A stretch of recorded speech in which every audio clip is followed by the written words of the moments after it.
हमारी आज की पोम का नाम है थिंग ऑफ ब्यूटी।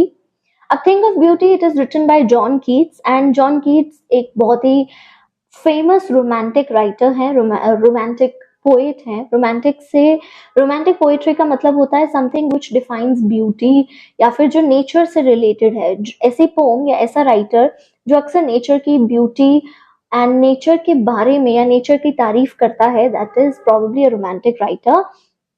तो ये पोम भी एक रोमांटिक पोम है, and this is an excerpt. Excerpt का मतलब क्या होता है? एक छोटा सा एक्सट्रैक्ट, एक छोटा सा पार्ट जो कि एक पोम से लिया गया है, जिसका नाम है इंडीमियन। Now, before starting, let me tell you what is the theme of the poem. The central theme of the poem is the poet is just talking about the the beauty of the natural things, the beauty around us, and दिमाग पे, हमारे mind पे, हमारे heart पे एक positive impact डालती है, और किस तरह से हमारा आसपास का एनवायरनमेंट पूरा का पूरा पीसफुल हो जाता है। पोएम स्टार्ट होती है, thing of beauty is a joy for ever, it's loveliness increases, it will never pass into nothingness. Poet in line से ये कहना चाह रहा है कि जो नेचर की खूबसूरती है वो कभी भी कम होने वाली नहीं है। कभी कभी ऐसा होता है, I give you an example, जैसे फॉर एग्जांपल आपको रसगुल्ले बहुत पसंद है। सो फर्स्ट रसगुल्ला खाने से पहले आप बहुत ज्यादा एक्साइटेड होते हैं to taste that, to try that, और वहीं जब आप 2 से 3 रसगुल्ले खा लेते हैं तो वो एक्साइटमेंट और उसके लिए जो आपका प्यार है वो फॉर द टाइम बिंग थोड़ा सा कम हो जाता है कि 2-3 रसगुल्ले खा लिए, उसके बाद फिर हमारा ज्यादा मन नहीं करता है। बट इसमें पोएट ये कहना चाहते हैं कि ब्यूटी और नेचर के साथ ऐसा कुछ भी नहीं है। हम खूबसूरती से, स्पेसिफिकली नेचर की खूबसूरती से कभी भी बोर नहीं हो सकते, हमारा कभी भी उससे मन नहीं भर सकता है। Lines are, but will keep a bower quiet for us and a sleep full of sweet dreams. Now इसका क्या मतलब है? बावर का मतलब होता है something that provides us shade. गर्मी के दिनों में जैसे कोई पेड़ पौधे एक ऐसे शेड सा बना देते हैं जिसके नीचे हम बैठ जाते हैं so that हमें ज्यादा गर्मी ना लगे। So थिंग ऑफ ब्यूटी भी ऐसी है। नेचर की जो भी चीजें हैं या फिर खूबसूरत कोई भी चीज है वो हमें बिल्कुल वैसे लगती है जैसे गर्मी के समय पे जैसा ठंडक या जैसा सुकून हमें वो पेड़ की छांव देती है, बिल्कुल उसी तरह से ब्यूटीफुल चीजें भी हमारे दिल और दिमाग को उसी तरह से शांत करते हैं। And a slip full of sweet dreams, जैसे अगेन यहाँ पे पोएट कंपेयर किसको कर रहा है? नेचर को, मतलब ब्यूटीफुल चीजों को स्वीट ड्रीम्स के साथ। तो जस्ट इमेजिन आप अच्छे खासे 7-8 घंटे की नींद आपने ली है, very Cozi sleep you had, and उसमें आपको बहुत ही ज्यादा अच्छे अच्छे ड्रीम्स आए हैं, and when you wake up after that slumber or sleep, आपका दिमाग एकदम फ्रेश है, you're so happy that you had a really good dreams. So imagine that peace and that calmness that comes when you had that kind of sleep. So poet ने again think of beauty को उसी piece और उसी शांति के साथ compare किया है जो हमें मिलती है एक अच्छी नींद के बाद। Next paragraph is, therefore on every morrow are we reading a flowery band to bind us to the earth. तो इसमें पोएट ये कहना चाह रहे हैं कि ब्यूटीफुल चीजों को देख के, खूबसूरत चीजों को देख के हमारे मन में वैसी ही फीलिंग ग्रो करती है जैसी फीलिंग अगर हम एक गार्लैंड प्रिपेयर कर रहे हैं, गार्लैंड बना रहे हैं, बहुत सारे फूलों को इकट्ठा करके एक एक फूल को हम पिरो रहे हैं उसमें और एक माला बना रहे हैं।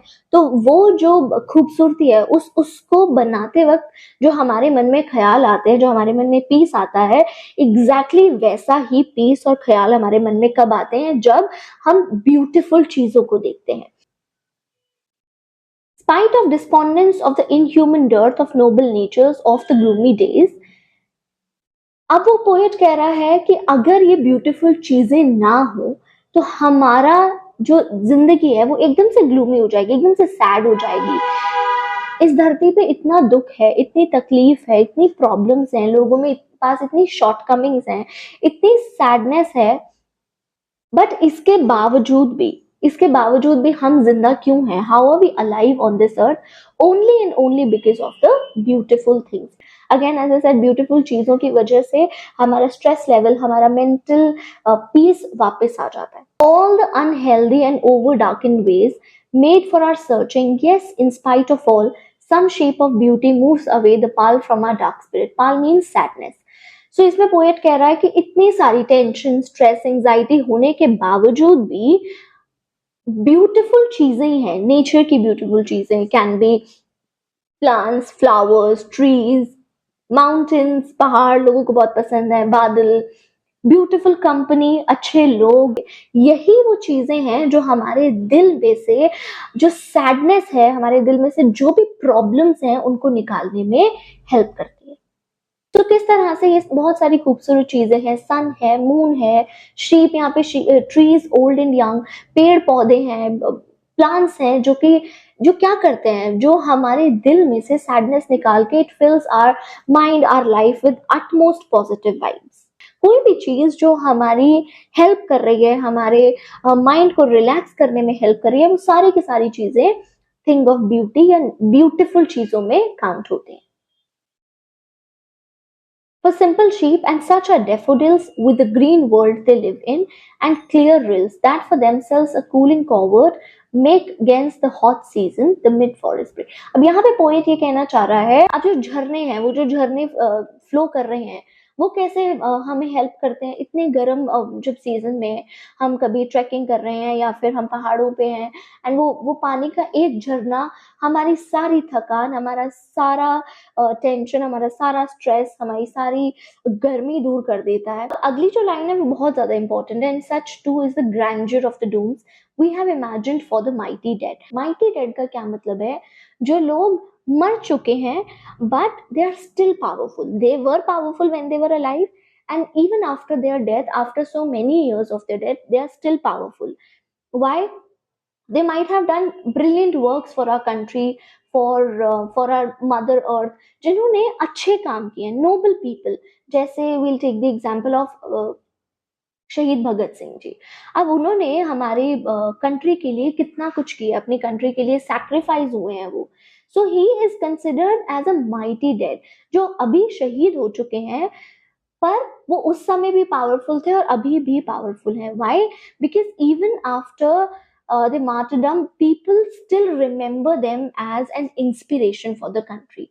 तो उन ऐसे लोगों की जो समाधि है या फिर ऐसे लोगों की जो निशानियां हैं, वो भी थिंग ऑफ ब्यूटी में काउंट होती हैं। व्हाई? बिकॉज इनकी कहानियां सुन के ही हमारे हमारे दिल में इंस्पिरेशन आ जाती है, हमारे अंदर मोटिवेशन आ जाती है कुछ कर दिखाने की। उनकी समाधि, उनके उनसे रिलेटेड जो चीजें हैं, वो हमें उनके ग्रैंड्योर, ग्रैंड्योर का मतलब कितने ग्रैंड थे वो ये चीज याद दिलाती है कि वो मरने के बावजूद भी लोगों पे इस कदर इम्प्रेशन छोड़ के जा चुके हैं। Doctor APJ Abdul Kalam is no more, but still people remember him as a great inspiration.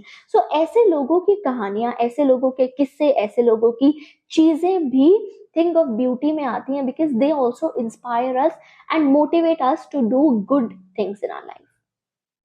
Immortal drink, immortal drink मतलब जो हमें अमर बना दे, that is amrit. So just imagine कि हेवन के कॉर्नर में से हमारे ऊपर अमृत गिर रहा है, and just imagine the whole scenario, how heavenly the whole scenario is.